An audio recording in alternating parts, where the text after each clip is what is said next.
بسم اللہ الرحمن الرحیم۔ قرآن مجید میں اللہ تعالیٰ کا فرمان ہے، قسم ہے فجر کی اور 10 راتوں کی۔ بہت سے علماء کرام کا قول ہے کہ 10 راتوں سے مراد ذوالحجہ کی پہلے 10 دن ہے، اور فجر سے مراد بعد نزدیک عید الاضحیٰ کی فجر ہے۔ اللہ تعالیٰ کی ان راتوں کی قسم کھانا ان کی عظمت اور فضیلت ظاہر کرتا ہے۔ حضرت عبداللہ بن عباس رضی اللہ تعالیٰ عنہ سے روایت ہے کہ جناب نبی کریم صلی اللہ علیہ وسلم ارشاد گرامی ہے، جو اعمال ان 10 دنوں میں کیا جائے وہ دوسروں دنوں کی نسبت اللہ تعالیٰ کو زیادہ محبوب ہے۔ صحابہ کرام نے عرض کیا، جہاد سے بھی زیادہ محبوب ہے؟ فرمایا، جہاد سے بھی زیادہ، مگر جس نے اپنی جان اور مال سے قربان کر دیا اور واپس نہیں آیا، اس صورت میں جہاد محبوب ہے۔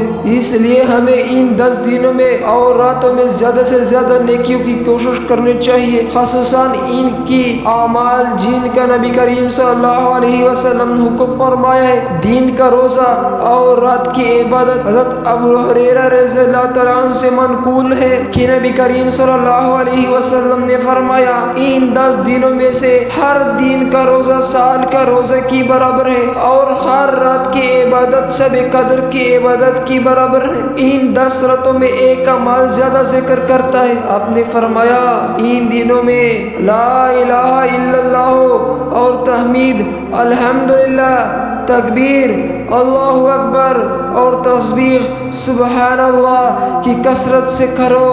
وہ کلمات ہے جو میزان میں بہت بڑی ہے، ہر ایک کے بدلے میں جنت میں ایک درخت لگاتا ہے، گناہ جھاڑ دیتے ہیں، ان کا ثواب احد سے بڑا ہے۔ سبحان اللہ آدھے میزان کو بھر دیتا ہے، اور الحمدللہ پورے کو بھر دیتا ہے، اور اللہ اکبر آسمان اور زمین کے درمیان ہیلا کو بھر دیتا ہے۔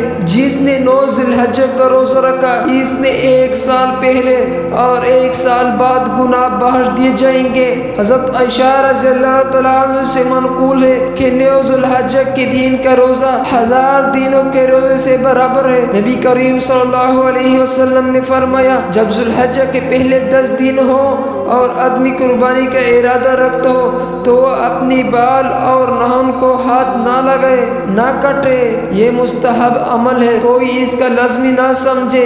اس کا حکم اس لیے دیا گیا ہے کہ حج سے مشابہت ہو جائے گی، اور جو رحمت حج پر برسے گی انشاءاللہ اس کا کچھ حصہ ہم پر بھی برسے جائیں گے۔ ذی الحج کی فجر سے 13 ذی الحج کی عصر تک تکبیرات تشریق کہنا واجب ہے۔ ہر نماز، فرض نماز، سلام کرنے کے بعد ایک بار کہے، اللہ اکبر لا الہ الا اللہ اللہ اکبر وللہ الحمد۔ یہ تکبیرات پڑھنا مرد عورت پر واجب ہے۔